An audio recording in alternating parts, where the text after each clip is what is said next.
കുറച്ചൊന്ന് ഫുഡ് കഴിച്ച് കഴിഞ്ഞാൽ വയറ് ഭയങ്കരമായിട്ട് വീർത്ത് വരിക, അല്ലെങ്കിൽ ഒരു ഗ്യാസ് നിറഞ്ഞൊരു ഫീലിംഗ് ഉണ്ടാവുക. ഫുഡ് അവിടെ എത്തുമ്പോഴേക്ക് തന്നെ ഭയങ്കര ഒരു എരിച്ചിലുണ്ടാവുക, പുളിച്ച് തികട്ടി ഇങ്ങനെ വന്നുകൊണ്ടിരിക്കുക, ഒരു മോഷനൊന്നും കറക്റ്റ് അല്ലാത്ത, അല്ലെങ്കിൽ ടോയ്ലറ്റിൽ പോകുമ്പോൾ അതൊരു ഇംപ്രോപ്പറായി പോവുക. ഇങ്ങനെയൊക്കെ കാണുന്നുണ്ടെങ്കിൽ നിങ്ങൾക്ക് ദഹന സംബന്ധമായിട്ടുള്ള എന്തെങ്കിലും ഒരു അസുഖം നിങ്ങളെ ബാധിച്ചിട്ടുണ്ട്. അതായത് ഹൈപ്പോ അസിഡിറ്റി ആവാം, അല്ലെങ്കിൽ ഹൈപ്പർ അസിഡിറ്റി ആവാം, അല്ലെങ്കിൽ ഗ്യാസ്ട്രൈറ്റിസ് ഇഷ്യൂസ്, അല്ലെങ്കിൽ ഇൻഫ്ലമേറ്ററി ബവൽ ഡിസീസ്, അങ്ങനെ എന്തെങ്കിലും ഒരു ഗട്ട് റിലേറ്റ് ചെയ്തിട്ടുള്ള അസുഖങ്ങളെ നിങ്ങൾ അഫക്റ്റ് ചെയ്തിട്ടുണ്ടെന്ന് മനസ്സിലാക്കാം. അപ്പം ഇത്തരം ലക്ഷണങ്ങൾ അല്ലെങ്കിൽ ഇത് വന്നു കഴിഞ്ഞാൽ നമ്മൾ എന്തൊക്കെ മാനേജ് ചെയ്യണം, അല്ലെങ്കിൽ എന്തൊക്കെ ഇൻഗ്രീഡിയൻസ് ആണ് നമ്മളെ ഡയറ്റിൽ ഉൾപ്പെടുത്തേണ്ടത്, എന്തൊക്കെ ഡയറ്റാണ് നമ്മൾ അവോയ്ഡ് ചെയ്യേണ്ടത്, അല്ലെങ്കിൽ മെഡിസിൻസ് ഓവറായിട്ട് ഇത് എടുത്തു കഴിഞ്ഞാൽ എന്തെങ്കിലും പ്രശ്നങ്ങൾ ഉണ്ടാകുമോ, അത്തരമുള്ള ആ ഒരു ഡൗട്ട് ഇന്നത്തെ വീഡിയോയിലൂടെ നമുക്കൊന്ന് ക്ലിയർ ചെയ്യാം.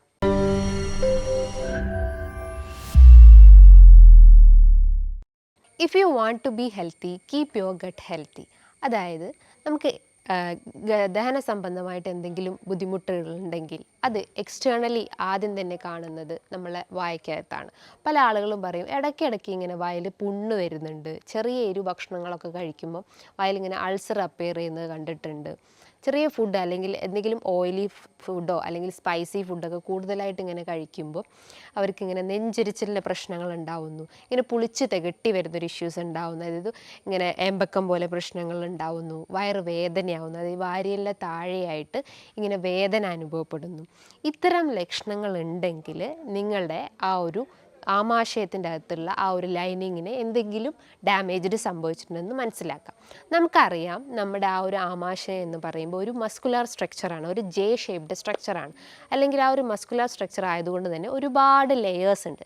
സെറോസ, മ്യൂക്കോസ, സബ് മ്യൂക്കോസ, അങ്ങനെ ഒത്തിരി ലെയേഴ്സ് അതിന് കവേർഡ് ആയിട്ടുണ്ട്. നമുക്കറിയാം നമ്മുടെ ദഹനത്തിനെ സഹായിക്കുന്നത് ഈ ഒരു ഹൈഡ്രോക്ലോറിക് ആസിഡാണ്.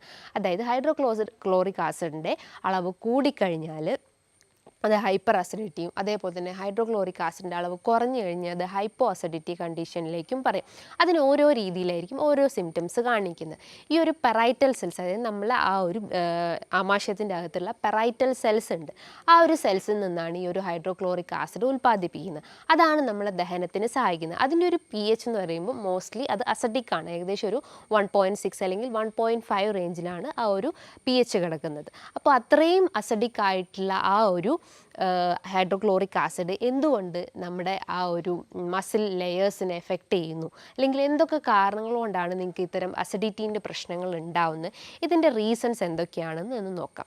ആദ്യത്തേത് നിങ്ങൾ മെയിനായിട്ട് പറയുന്നത് ബാക്ടീരിയൽ ഇൻഫെക്ഷൻസ് തന്നെയാണ്. അതായത് ഹെലിക്കോബാക്ടർ പൈലോറി എന്ന് പറഞ്ഞിട്ടുള്ള ആ ഒരു ബാക്ടീരിയൽ ഇൻഫെക്ഷൻസ് ആണ് മെയിനായിട്ട് നിങ്ങൾക്ക് ഇത്തരം ദഹന സംബന്ധമായിട്ടുള്ള ബുദ്ധിമുട്ടുകൾ ഉണ്ടാക്കുന്നത്, അതായത് ഗ്യാസ്ട്രൈറ്റിസ് ഇഷ്യൂസ് ഉണ്ടാക്കുന്നത്. രണ്ടാമതായിട്ട് നിങ്ങൾ കൂടുതലായിട്ട് എന്തെങ്കിലും മെഡിസിൻസ് കഴിക്കുകയാണെങ്കിൽ, അതായത് എസ്പെഷ്യലി NSAIDs പോലത്തെ നോൺ സ്റ്റിറോയിഡ് ഇൻഫ്ലമേഷൻ പോലത്തെ ഇത്തരം മെഡിസിൻസ് കൂടുതലായിട്ട് നിങ്ങൾ കഴിക്കുകയാണെങ്കിലും ഇത്തരം സിംറ്റംസ് ക്രിയേറ്റ് ചെയ്യാം. അതോടൊപ്പം തന്നെ നിങ്ങൾക്ക് മറ്റെന്തെങ്കിലും ദുശീലങ്ങളായിട്ടുള്ള സ്മോക്കിംഗ് അല്ലെങ്കിൽ ആൽക്കഹോൾ, ഇതൊക്കെ നിങ്ങൾ അമിതമായിട്ട് നിങ്ങളുടെ ആ ഒരു ഡെയിലി റൂട്ടീനിൽ ചെയ്യുകയാണെങ്കിലും ഇത്തരം സിംറ്റംസ് സ്റ്റാർട്ട് ചെയ്യാം. നമുക്കറിയാം ആൽക്കഹോളിക് കോസിൻ്റെ ഒരു 10% എന്ന് പറഞ്ഞാൽ അതിൻ്റെ ഒരു ഫാറ്റി ലിവർ പ്രശ്നങ്ങളാണ്. അതായത് 95% അതിൻ്റെ കോസ് എന്ന് പറഞ്ഞാൽ നമ്മളെ ഭക്ഷണ രീതികളാണ്. റിമൈനിങ് ഒരു 10% മാത്രമേ ഉള്ളൂ ഒരു ആൽക്കഹോളിക് കോസ് വരുന്നുള്ളൂ. അതിൻ്റെ ഒരു, അതായത് ഫാറ്റി ലിവറിൻ്റെ ഒരു പത്തോളജി എന്ന് പറയുമ്പം അതൊരു ഇൻഫ്ലമേഷനാണ് ക്രിയേറ്റ് ചെയ്യുന്നത്, അല്ലെങ്കിൽ ലിവർ സെൽസ് ഡാമേജ്ഡ് ആവുന്നു, അതുമൂലം അതിൻ്റെ ആ ഒരു ഫംഗ്ഷൻ കൃത്യമായിട്ട് നടക്കാത്തൊരവസ്ഥ വരുന്നു. ഗ്രേഡ് 4 എത്തുമ്പോൾ അത് സിറോസിസ് ആണെന്ന് നമുക്കറിയാം. അപ്പോൾ അതിൻ്റെയൊക്കെ ഒരു റീസൺസ് എന്ന് പറയുമ്പം നമ്മൾ കൂടുതലായിട്ടും ഇത്തരം സ്പൈസി ഫുഡ്, അല്ലെങ്കിൽ കൂടുതലായിട്ടും ഇത്തരം ഓയിലി ഫുഡ്, അധികം കലോറി ഏറിയിട്ടുള്ള ഭക്ഷണങ്ങളൊക്കെ കഴിക്കുമ്പോഴാണ് ഇത്തരം ഫാറ്റ് ഡിപ്പോസിഷൻസ് ഇത്തരം ഓർഗൻസിലാവുന്നത്. അപ്പോൾ അതിൻ്റെയൊക്കെ അത് നമുക്ക് എങ്ങനെ മാനേജ് ചെയ്യാമെന്ന് നോക്കിക്കഴിഞ്ഞാൽ നമ്മൾ നല്ല രീതിയിൽ വർക്കൗട്ട് ചെയ്യുക. വർക്കൗട്ട് എന്ന് പറയുമ്പോൾ ബോഡി നന്നായിട്ട് വേർക്കുന്ന രീതിയിലുള്ള വർക്കൗട്ട് ചെയ്യാൻ ശ്രമിക്കുക. അത്തരം കാര്യങ്ങൾ ചെയ്തു കഴിഞ്ഞാൽ തന്നെ നമുക്ക് ഇത്തരം നീർക്കെട്ടിൻ്റെ പ്രശ്നങ്ങളോ അല്ലെങ്കിൽ ഫാറ്റി ലിവറിൻ്റെ ഇഷ്യൂസ് ഉണ്ടെങ്കിൽ അത് കംപ്ലീറ്റ് ആയിട്ട് നമുക്ക് റെഡ്യൂസ് ചെയ്യാൻ പറ്റും. വരുന്നത്. മറ്റൊരു പ്രധാനപ്പെട്ട ഒരു റീസൺസ് എന്ന് പറയുമ്പോൾ നിങ്ങൾ ആ ഒരു കൃത്യമായ അളവിൽ അല്ലെങ്കിൽ കൃത്യം ടൈമിൽ നിങ്ങൾ ഫുഡ് മെയിൻറ്റെയിൻ ചെയ്തിട്ടില്ലെങ്കിൽ, ചില ആളുകളൊക്കെ ബ്രേക്ക്ഫാസ്റ്റൊക്കെ സ്കിപ്പ് ചെയ്യും. നമുക്കറിയാം ബ്രേക്ക്ഫാസ്റ്റ് എന്ന് പറഞ്ഞു കഴിഞ്ഞാൽ ഒരു ബ്രെയിൻ ഫുഡാണ്. അപ്പോൾ അതൊരു കൃത്യമായ ടൈമിൽ തന്നെ മെയിൻറ്റെയിൻ ചെയ്യാൻ ശ്രമിക്കുക. അതൊരു 7 to 8 ആ ഒരു ടൈമിൻ്റെ ഉള്ളിൽ തന്നെ ബ്രേക്ക്ഫാസ്റ്റ് മെയിൻറ്റെയിൻ ചെയ്യാൻ ശ്രമിക്കുക. നമുക്ക് ഇങ്ങനെ റെക്കറൻ്റായിട്ട് ബ്ലോട്ടിങ് അല്ലെങ്കിൽ വയറ് വീർത്ത് വരുന്ന പ്രശ്നങ്ങളോ അല്ലെങ്കിൽ ഗ്യാസിൻ്റെ പ്രശ്നങ്ങളൊക്കെ ഉണ്ടെങ്കിൽ, അല്ലെങ്കിൽ ശോധനക്കുറവിൻ്റെ പ്രശ്നങ്ങളൊക്കെ ഉണ്ടെങ്കിൽ, നിങ്ങൾ രാവിലെ എഴുന്നേറ്റാൽ ഉടനെ തന്നെ ഒരു വെറും വയറ്റിൽ തിളപ്പിച്ചാറിയ വെള്ളം കുടിക്കാൻ ശ്രമിക്കുക. അങ്ങനെ ചെയ്യുമ്പോൾ നമ്മുടെ മോഷൻ കുറച്ചുകൂടി ഒന്ന് ഇമ്പ്രൂവ് ആവുകയും, അല്ലെങ്കിൽ കോൺസ്റ്റിപ്പേഷൻ്റെ പ്രശ്നങ്ങളൊക്കെ ഉണ്ടെങ്കിൽ അതിനൊന്ന് കംപ്ലീറ്റ് ആയിട്ട് ക്ലിയർ ഔട്ട് ചെയ്യാൻ പറ്റുന്നതാണ്. നമുക്കറിയാം നമ്മുടെ ഓരോ ബോഡി പാർട്ടിലും അതായത് നമ്മളെ ബോഡി പാർട്ടിനൊക്കെ ഓരോ ലെയേഴ്സ് ഉണ്ട്. അതായത് ഒരുപാട് മസ്കുലാർ ലെയേഴ്സും അതേപോലെ തന്നെ മ്യൂക്കോസൽ ലെയേഴ്സും ഒക്കെ ഉണ്ട്. അതിലേക്കൊക്കെ കൃത്യമായിട്ട് ഓക്സിജൻ അല്ലെങ്കിൽ ബ്ലഡ് സർക്കുലേഷൻ എത്തിയിട്ടില്ലെങ്കിൽ അതിൽ പല രീതിയിൽ ഡിഫോമിറ്റി കാണിക്കും. അങ്ങനെ നമ്മളെ ബോഡിയിൽ ഓരോ ഏരിയാസിലായിട്ടും അൾസർ രൂപപ്പെടാം. വെരിക്കോസ് അൾസർ അല്ലെങ്കിൽ ഡയബറ്റിക് അൾസർ, അല്ലെങ്കിൽ പല ഏരിയാസിലും നമുക്ക് ഇത്തരം അൾസർ രൂപപ്പെടാം. അങ്ങനെ നമ്മളെ വായ്ക്കകത്തും അതേപോലെ തന്നെ നമ്മുടെ കുടലിൻ്റെ അകത്തും നമ്മളെ ആമാശയത്തിൻ്റെ അകത്തും ഒക്കെ അൾസർ രൂപപ്പെടാം. അതായത് നമ്മൾ ആ കോശങ്ങൾ കംപ്ലീറ്റ് ആയിട്ട് ഡിസ്ട്രോയിഡ് ആയി പോകുന്നു, അല്ലെങ്കിൽ അതിന് കൃത്യമായിട്ട് അതിൻ്റെ ഒരു ഫംഗ്ഷൻ ചെയ്യാൻ പറ്റാത്തൊരവസ്ഥ വരുന്നു. ഈ ഒരു അൾസർ എന്ന് പറയുമ്പോൾ 2 രീതിയിലുണ്ട്. ഗ്യാസ്ട്രിക് അൾസറുണ്ട്, ഡിയോഡിനൽ അൾസറുണ്ട്. പെപ്റ്റിക് അൾസറിൻ്റെ അണ്ടറിൽ വരുന്നതാണ് ഈ ഒരു ഗ്യാസ്ട്രിക് അൾസറും ഡിയോഡിനൽ അൾസറും. ഗ്യാസ്ട്രിക് അൾസർ എന്ന് പറയുമ്പോൾ അത് നമ്മളെ ആമാശയം അല്ലെങ്കിൽ സ്റ്റൊമക്ക് റിലേറ്റ് ചെയ്തിട്ടുള്ള കംപ്ലയിൻസ് ആയിരിക്കും, അല്ലെങ്കിൽ സ്റ്റൊമക്കിന് എഫക്റ്റ് ചെയ്തിട്ടുണ്ട്. അതാണ് ഗ്യാസ്ട്രിക് അൾസർ എന്ന് പറയുന്നത്. പക്ഷേ ഡിയോഡിനൽ അൾസർ എന്ന് പറയുമ്പോൾ എന്താ, നമ്മളെ കുടൽ സംബന്ധമായിട്ടുള്ള ബുദ്ധിമുട്ടുകളാണ് മെയിൻലി കാണിക്കുക. അതായത് എസ്പെഷ്യലി ഡിയോഡിൻ എന്ന് പറഞ്ഞിട്ടുള്ള ആ ഒരു ഇൻറ്റസ്റ്റൈനൽ സ്ട്രക്ചറിനാണ് ഏറ്റവും കൂടുതൽ എഫക്റ്റ് ചെയ്യുന്നത്. ഗ്യാസ്ട്രിക് അൾസറിൻ്റെ മെയിൻ ഒരു സിംറ്റംസ് എന്ന് പറയുമ്പം ഫുഡ് കഴിച്ചാൽ ഉടനെ തന്നെ അവർക്കൊരു വേദന അനുഭവപ്പെടുന്നു. ചില ആൾക്ക് വോമിറ്റിംഗ്, അതായത് ഓക്കാനത്തിൻ്റെ പ്രശ്നങ്ങൾ ഉണ്ടാവുന്നു. ചില ആളുകൾക്ക് ഫുഡ് കഴിച്ചാൽ ഉടനെ തന്നെ ഒരു കംപ്ലീറ്റ് ആയിട്ട് അത് വോമിറ്റ് ചെയ്ത് പോകുന്ന പ്രശ്നങ്ങൾ ഉണ്ടാവുന്നു. ഒരു ബേണിംഗ് സെൻസേഷൻ, ഒരു പുകച്ചിൽ പോലെ ഫീൽ ചെയ്യുന്നു. ചിലപ്പം എരിവുള്ള ഭക്ഷണങ്ങൾ കഴിച്ചാൽ മാത്രമല്ല, ഫുഡ് ആ ഒരു സ്റ്റൊമക്കിൻ്റെ അകത്ത് റീച്ച് ചെയ്താൽ തന്നെ പെട്ടെന്ന് അവർക്ക് ബേണിംഗ് സെൻസേഷൻസ് ഉണ്ടാവുന്നു. ചില ആളുകൾക്ക് വോമിറ്റിംഗ് എന്ന് പറയും, ചില ആളുകൾക്ക് ഒരു ബ്ലഡി വോമിറ്റിംഗ് ഉണ്ടാവും. അതൊരു ക്യാൻസറസ് സ്റ്റേജിലോട്ട് പോയിട്ടുണ്ടെന്ന് മനസ്സിലാവും. അതേപോലെ തന്നെ മലം പാസ് ചെയ്ത് പോകുമ്പോഴായാലും ഒരു ബ്ലഡി സ്റ്റൂളായിട്ട് കാണപ്പെടാം. അത്തരം ലക്ഷണങ്ങൾ ഉണ്ടെങ്കിൽ നിങ്ങൾ ആ ഒരു അൾസർ ഫോർമേഷൻ കുറച്ചുകൂടി സിവിയർ ആയിട്ടുണ്ട്, അല്ലെങ്കിൽ കോംപ്ലിക്കേറ്റഡ് സ്റ്റേജിലോട്ട് പോയിട്ടുണ്ടെന്ന് മനസ്സിലാക്കാം. ഡിയോഡിനൽ അൾസറിൻ്റെ മെയിൻ ഒരു സിംറ്റം എന്ന് പറഞ്ഞാൽ വേദന അനുഭവപ്പെടാം. അതായത് ഫുഡ് കഴിച്ച് കുറച്ച് കഴിഞ്ഞ് തന്നെ ആ ഒരു വേദന അനുഭവപ്പെടാം. ചില ആളുകൾക്ക് ആ വേദന കണ്ടിന്യൂസ് ആയിട്ട് ഇങ്ങനെ പെർസിസ്റ്റ് ചെയ്യുന്നത് കണ്ടിട്ടുണ്ട്. അതോടൊപ്പം തന്നെ നിങ്ങൾക്ക് ഓക്കാനം, ഛർദി പ്രശ്നങ്ങളൊക്കെ ഉണ്ടെങ്കിൽ നമുക്കറിയാം നിങ്ങൾ ആ ഒരു ആമാശയത്തിൻ്റെ അകത്ത് അല്ലെങ്കിൽ ആ ഒരു കുടലിൻ്റെ അകത്ത് ആ ഒരു അൾസർ ഫോർമേഷൻ സംഭവിച്ചിട്ടുണ്ടെന്ന്. അപ്പോൾ ഇത്തരം 2 ടൈപ്സ് ആണ് ഈ ഒരു അൾസർ കാറ്റഗറിയിൽ വരുന്നത്. അതായത് ഗ്യാസ്ട്രിക് അൾസറും അതേപോലെ തന്നെ ഡിയോഡിനൽ അൾസറും. ഈ 2 അൾസർ ഫോർമേഷൻ്റെ മെയിൻ റീസൺസ് എന്ന് പറയുമ്പം നിങ്ങളൊരു അൺഹെൽത്തി ഫുഡ് സ്റ്റൈൽ അല്ലെങ്കിൽ അൺഹെൽത്തി ആയിട്ടുള്ള ആ ഒരു ഡയറ്റാണ് മെയിനായിട്ട് ഇതിൻ്റെ റീസണിലേക്ക് പോകുന്നത്. നമുക്കറിയാം ഒരു 50 വയസ്സ് അല്ലെങ്കിൽ 40+ ആയിട്ടുള്ള ആളുകളൊക്കെ പറയുന്ന ഒരു കോമൺ വാക്കാണ് നീർക്കെട്ട് അല്ലെങ്കിൽ ഇൻഫ്ലമേഷൻസ് എന്ന് പറയുന്നത്. അതായത് നമ്മുടെ കോശങ്ങളെല്ലാം ഡാമേജ്ഡ് ആയിട്ട്, അല്ലെങ്കിൽ അതിനൊരു ഡിഫൻസ് മെക്കാനിസം ചെയ്യുന്ന, അല്ലെങ്കിൽ നമ്മളെ ബോഡി ഒരു ഡിഫൻസ് മെക്കാനിസത്തിൽ ഏർപ്പെടുമ്പം ആ ഒരു കണ്ടീഷനെയാണ് നമ്മൾ ഇൻഫ്ലമേഷൻസ് എന്ന് പറയുന്നത്. അതിൻ്റെ മെയിൻ എക്സ്റ്റേണൽ സയൻസ് എന്ന് പറയുമ്പോൾ അതിശക്തമായിട്ടുള്ള വേദന അനുഭവപ്പെടാം. ഇപ്പം നമ്മൾ ജസ്റ്റ് ഒന്ന് വീണ് കഴിഞ്ഞാലോ അല്ലെങ്കിൽ ജസ്റ്റ് എവിടെയെങ്കിലും തട്ടിപ്പോയി കഴിഞ്ഞാൽ ആ ഒരു ഏരിയ ഭയങ്കരമായിട്ട് വേദന അനുഭവപ്പെടാം. ഒരു സ്വെല്ലിങ് അല്ലെങ്കിൽ ഒരു നീര് വെച്ച ഫീലിംഗ് ഉണ്ടാവും. ചിലപ്പോൾ അതൊരു ബ്ലാക്ക് അല്ലെങ്കിൽ ബ്ലൂയിഷ് ഡിസ്കളറേഷനിലേക്ക് പോവാം. അതേപോലെ തന്നെ നീര് വെക്കുന്ന പ്രശ്നങ്ങളുണ്ടാവും. ചിലപ്പോൾ ഒരു ടെമ്പറേച്ചർ അല്ലെങ്കിൽ ചൂടിൻ്റെ പ്രശ്നങ്ങളൊക്കെ അനുഭവപ്പെട്ടിട്ടുണ്ടെങ്കിൽ ഇത്തരം എക്സ്റ്റേണൽ സയൻസ് ആണ് ഈ ഒരു ഇൻഫ്ലമേഷൻസ് എന്ന് പറയുന്നത്. അപ്പം നമ്മളെ ആമാശയത്തിൻ്റെ അകത്തായാലും അല്ലെങ്കിൽ ഇത്തരം ഇൻറ്റസ്റ്റൈൻസിൻ്റെ അകത്തായാലും ഇത്തരം ഇൻഫ്ലമേഷൻസ് രൂപപ്പെടാം.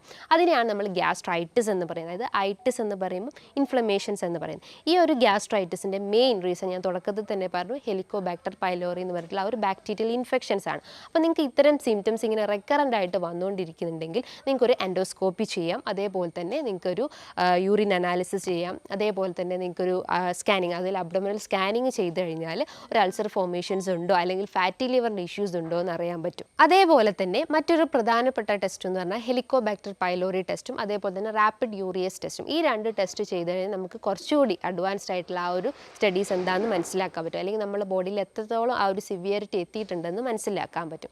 ഇത്തരം അൾസർ ഫോർമേഷൻസ് ഉണ്ടെങ്കിൽ നമ്മളെ ഭക്ഷണത്തിലൂടെ തന്നെ ഒരുപാട് ചേഞ്ചസ് വരുത്തി കഴിഞ്ഞാൽ നമുക്കത് മാറ്റിയെടുക്കാവുന്നതാണ്. ഞാൻ പറഞ്ഞു കൃത്യമായ ടൈമിൽ നമ്മൾ ഫുഡ് മെയിൻറ്റെയിൻ ചെയ്യാൻ ശ്രമിക്കുക. അതായത് ഒരു മോർണിംഗിലാണെങ്കിൽ ഒരു ബ്രേക്ക്ഫാസ്റ്റ് ടൈം ആണെങ്കിൽ 7 to 8, അതേപോലെ തന്നെ ഒരു മിഡ് ഫുഡ് ടൈം ആയിട്ടുള്ള 11 AM ആകുമ്പോൾ നിങ്ങൾ എന്തെങ്കിലും ഫ്രൂട്ട്സോ അല്ലെങ്കിൽ ഒരു സാലഡ് രൂപത്തിൽ എന്തെങ്കിലും ഒരു ഇൻഗ്രീഡിയൻസ് നമ്മളെ ഭക്ഷണത്തിൽ ഉൾപ്പെടുത്താൻ ശ്രമിക്കുക. അതേപോലെ തന്നെ ഒരു മണി അല്ലെങ്കിൽ ഒരു 1 o'clock ആകുമ്പോൾ കൃത്യ ടൈമിൽ ലഞ്ചിൻ്റെ ആ ഒരു ടൈം മെയിൻറ്റെയിൻ ചെയ്യാൻ ശ്രമിക്കുക. അതേപോലെ തന്നെ നൈറ്റ് ആയാലും ഇത്തരം ഹെവി ഫുഡ് കഴിവതും ഒഴിവാക്കിയിട്ട് ഒരു ലൈറ്റ് ഫുഡായിട്ടുള്ള സാലഡ്സോ അല്ലെങ്കിൽ എന്തെങ്കിലും ഒരു ഇൻഗ്രീഡിയൻസ് നമ്മളെ ഡയറ്റിൽ ഉൾപ്പെടുത്താൻ ശ്രമിക്കുക. അതേപോലെ ചില ആളുകൾ പറയും സ്പൈസി ആയിട്ടുള്ള ഭക്ഷണങ്ങൾ കംപ്ലീറ്റ് ആയിട്ട് ഒഴിവാക്കി കഴിഞ്ഞാൽ ഇത്തരം അൾസർ ഫോർമേഷൻസ് ഉണ്ടാവില്ല. കംപ്ലീറ്റ് ആയിട്ട് നമ്മൾ ഒഴിവാക്കണം. അതോടൊപ്പം തന്നെ ഈ കലോറി അടങ്ങിയിട്ടുള്ള ഭക്ഷണങ്ങൾ അല്ലെങ്കിൽ ഹൈ കാർബ് ഇൻടേക്കിൻ്റെ ശീലങ്ങളൊക്കെ ഉണ്ടെങ്കിൽ അത് കംപ്ലീറ്റ് ആയിട്ട് അവോയ്ഡ് ചെയ്യാൻ ശ്രമിക്കുക. കാരണം ഹൈ കലോറി അല്ലെങ്കിൽ ഹൈ കാർബ്സ് ഉള്ള ഭക്ഷണങ്ങൾ നമ്മുടെ ബോഡിയിൽ പല രീതിയിൽ നീർക്കെട്ടിൻ്റെ ഇഷ്യൂസ് ഉണ്ടാക്കാം. അപ്പോൾ അത്തരം ദുശീലങ്ങളുണ്ടെങ്കിൽ അത് കംപ്ലീറ്റ് ആയിട്ട് അവോയ്ഡ് ചെയ്യാൻ ശ്രമിക്കുക. നമ്മളെ ദഹനം കുറച്ചുകൂടി ഇമ്പ്രൂവ് ചെയ്യാൻ വേണ്ടിയിട്ട് നല്ല ബാക്ടീരിയാസിന് സപ്ലൈ കൊടുക്കുക. അതായത് പ്രോബയോട്ടിക് ഭക്ഷണങ്ങൾ എടുക്കാൻ ശ്രമിക്കുക. തൈര്, മോര്, അതേപോലെ തന്നെ പഴങ്കഞ്ഞി, ഇതിൻ്റെ അകത്തൊക്കെ നല്ല രീതിയിലുള്ള ഗുഡ് ബാക്ടീരിയാസ് ആണുള്ളത്. അപ്പം നമ്മളെ ബോഡിയിൽ ഉണ്ടാകുന്ന ആ ഒരു ഹെലിക്കോബാക്ടർ പൈലോറിൻ്റെ കൂടുതലായിട്ടുള്ള ആ ഒരു ഗ്രോത്തിനെ കംപ്ലീറ്റ് ആയിട്ട് നമുക്ക് പ്രിവെൻറ്റ് ചെയ്യാൻ പറ്റുന്നതാണ്.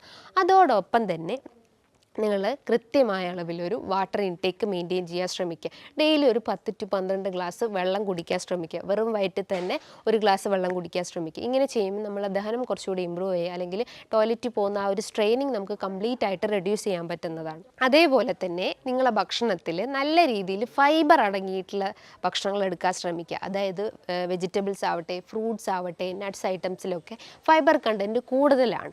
ഏകദേശം ഒരു കപ്പ് റാഗി നോക്കുകയാണെങ്കിൽ അതിൻ്റെ ഏകദേശം ഒരു 16 milligram ആയിട്ട് ഫൈബർ അടങ്ങിയിട്ടുണ്ട്. അപ്പോൾ കൂടുതലായിട്ടും നാരുകൾ അടങ്ങിയിട്ടുള്ള ഭക്ഷണങ്ങൾ എടുക്കാൻ ശ്രമിക്കുക.